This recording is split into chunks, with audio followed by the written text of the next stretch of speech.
Agujeros negros. Creemos que sabemos mucho de ellos. Y lo cierto es que los hemos visto en películas, documentales, incluso en fotos. Pero la realidad es que tenemos un concepto erróneo, o cuanto menos algo confuso de cómo funcionan estos cuerpos o qué secretos esconden. ¿Qué es lo que hace estos cuerpos tan fascinantes, tanto para la ciencia ficción como para los físicos de todo el mundo? En este vídeo hablaremos de las curiosidades de los agujeros negros. Lo primero que uno suele preguntarse es, ¿qué ocurre si un humano entra en la superficie de un agujero negro? El problema que tenemos cuando alguien cae en un agujero negro es lo que se llama el efecto de marea. Dividamos la Tierra en 3 puntos. A, el más cercano a la Luna, B, el punto medio y C, el punto más lejano. En A, la gravedad es más potente y por tanto el agua se desplazará hacia la Luna. En B, la gravedad no es tan fuerte y por tanto no se desplazará tanto como en A. Y en C, la fuerza gravitatoria es demasiado pequeña en comparación con la B, por lo que se quedará detrás, dejando esa forma elíptica que causa la marea. En un agujero negro eso pasa, pero es muchísimo más intenso ese efecto. Entonces, si tenemos a una persona que esté aquí, su cabeza, si está, por ejemplo, cayendo al agujero negro de cabeza, su cabeza se ve atraída con mucha más fuerza que sus pies, y entonces el efecto sería que tendría a estirarse. Entonces eso se llama que se espaguetiza, ¿no? Lo interesante de eso es que eso no solo le pasa a las personas, le pasa a cualquier cuerpo, le pasa también a toda la materia que va cayendo en el agujero negro. A medida que la materia cae en el agujero negro, se va desintegrando. Llega un momento en que esa fuerza de marea es tan grande, que incluso los átomos, las partículas subatómicas se romperían también porque sufrirían ese efecto. En el agujero negro existe una zona de no retorno, el horizonte de sucesos, a partir del cual nada, ni siquiera la luz, puede escapar de la fuerza gravitatoria. La distancia entre la singularidad hasta el horizonte de sucesos es el radio del agujero negro, el radio de Schwarzschild. Alrededor de este se encuentra el disco de acreción. Estos conceptos nos serán útiles más adelante. Así que imaginemos que podamos sobrevivir al efecto marea, porque no sobrepasamos el horizonte de eventos, y que, además, nos encontramos en un vehículo espacial. Si entrásemos en órbita estable, lo cual sería más fácil cuanto mayor fuera el agujero negro, debido a la habilidad de la gravedad, sucedería algo muy curioso. En el disco de acreción, todo orbita a velocidades muy elevadas, cercanas a la de la luz. Por esta razón, la luz nos llega con retraso, y solo somos capaces de ver lo que ésta ilumina. Es decir, nos veríamos a nosotros mismos viajando por el disco de acreción. En la relatividad, el tiempo pasa distinto para una persona que esté en un campo gravitatorio y para una persona que esté fuera. Si yo estoy, por ejemplo, en la superficie de la Tierra y hay un astronauta que está orbitando en una nave espacial con otro reloj, él ve que este reloj va más despacio. Si nosotros viéramos un agujero negro y vemos a una persona que cae y nosotros estamos muy lejos y lo observamos, parecería que el tiempo se detiene. En resumen, ¿qué pasa cuando te introduces en un agujero negro? Había 3 cosas para destacar. La primera es que cuando cae, su cuerpo se estira mediante las fuerzas extremas gravitatorias mediante el efecto espagueti. Y pues, evidentemente, mueres. La segunda es que mientras tú estás cayendo experimentarías el tiempo de manera habitual, pero en cambio, si una persona de fuera del agujero negro te viese a ti, verías cómo te quedarías parado en el acto. Y no llegarías a tocar el horizonte de sucesos. Pero si eres tú el que miras a esa persona, verías como él muere de vejez, su descendiente muere de vejez y continuamente antes de caer. Y por último, si decides no caer y quedarte rotando en el disco de acreción, podrías verte a ti mismo. Dentro de la enorme clasificación que hay de agujeros negros, podríamos distinguir 3 tipos en función de su nacimiento: el estelar, el supermasivo y el primordial. El estelar surge a partir de una supernova, es decir, la explosión de una estrella. Durante su vida, la estrella se encuentra en un equilibrio. La fuerza gravitatoria que ejerce su propia masa sobre sí misma está compensada con los gases que expulsa al exterior, mediante una reacción química que quema su combustible. Cuando esta estrella, si es muy grande, se queda sin combustible, la fuerza gravitatoria ya no se contrarresta y como consecuencia la estrella colapsa. Estos son los agujeros negros más comunes en el universo. Después encontramos los supermasivos, que son los que se encuentran en el centro de las galaxias, como Sagitario A estrella en nuestra Vía Láctea, y su origen es aún un campo de estudio muy abierto. Por último, están los primordiales, aquellos que surgieron en la inflación del universo. No olvidéis estos últimos porque lo retomaremos más adelante. Los agujeros negros supermasivos, que si habéis oído en la televisión estos días, que se ha obtenido la imagen así por radiotelescopios del agujero que está en el centro de nuestra galaxia.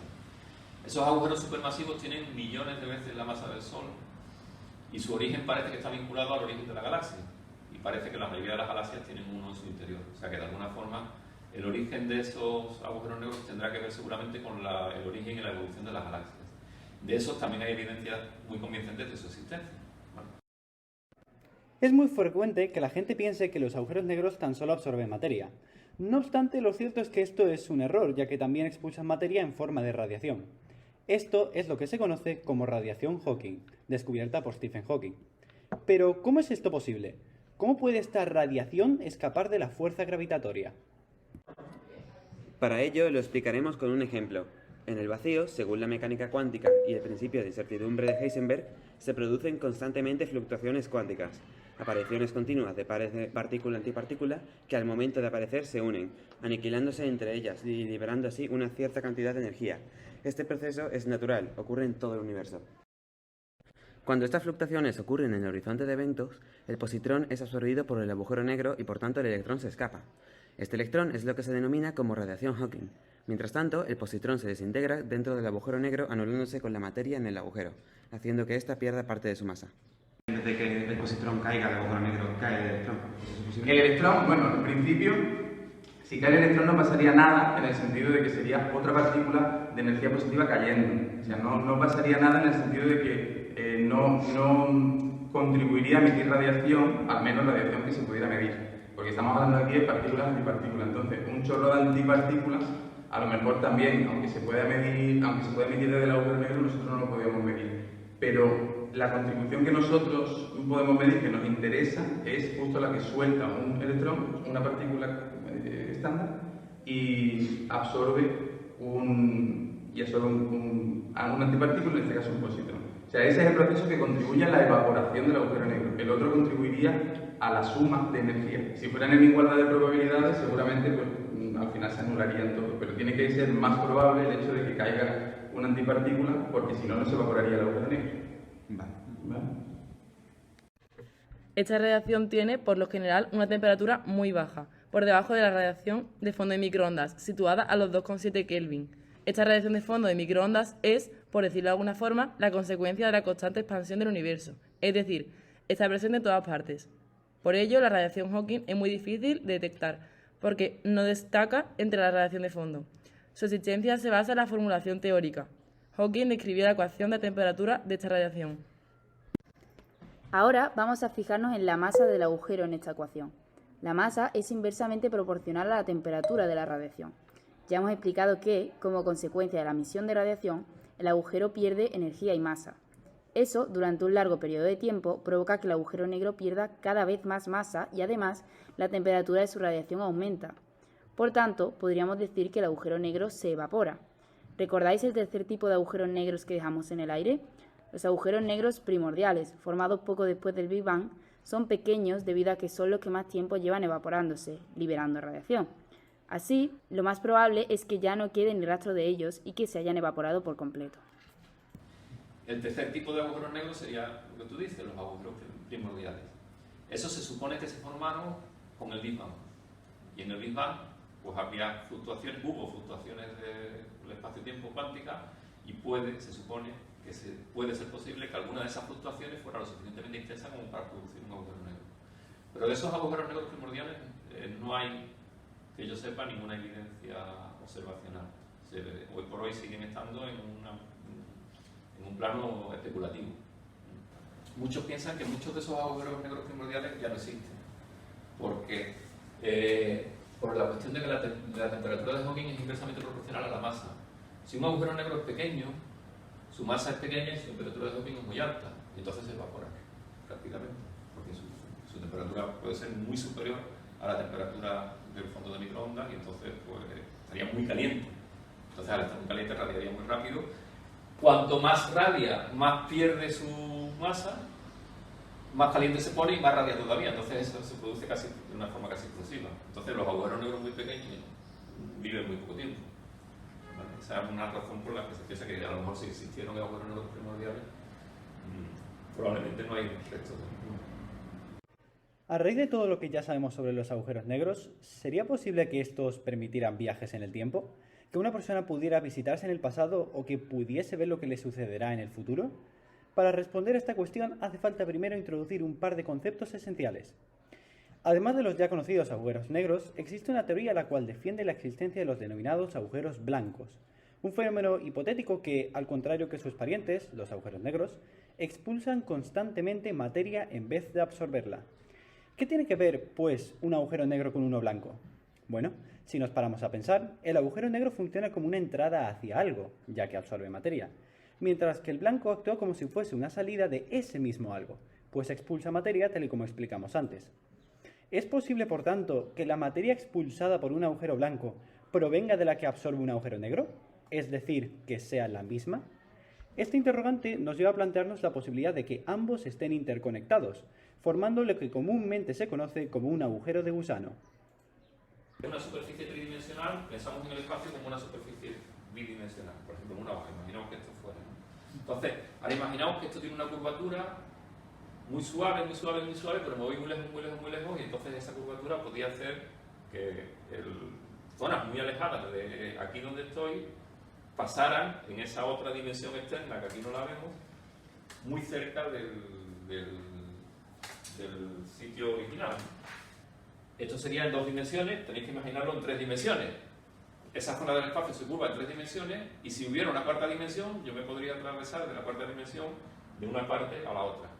Entonces, se especula que sería posible que aquí haya un agujero negro, aquí un agujero blanco, y entonces entre los dos formarían un puente entre esas dos zonas muy alejadas del espacio-tiempo.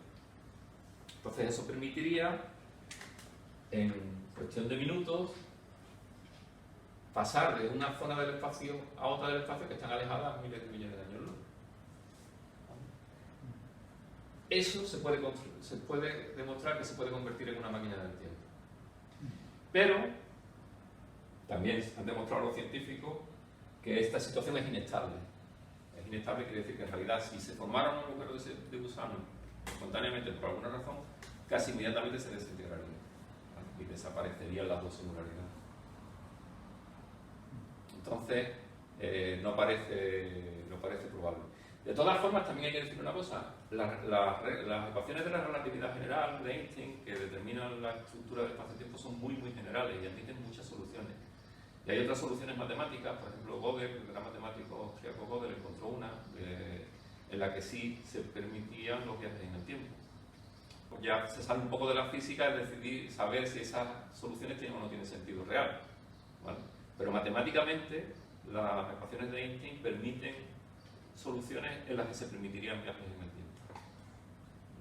Tras haber explicado todas estas curiosidades sobre los agujeros negros, nos surgen alguna que otra pregunta. ¿Habrá algo que se nos esté escapando? ¿Sería posible que estos fenómenos que no comprendemos del todo acaben dándonos pistas sobre el origen del universo? ¿O tal vez por el contrario son un intento fallido de parte de la ciencia para encontrar el origen del cosmos?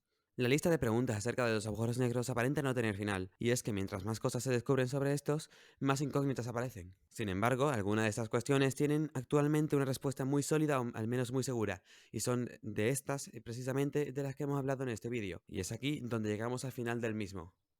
Agradecemos a Daniel Martínez y a Alberto Pérez Izquierdo por su grata colaboración y ayuda en este vídeo, y a vosotros por dedicar vuestro tiempo en escucharnos. Adiós.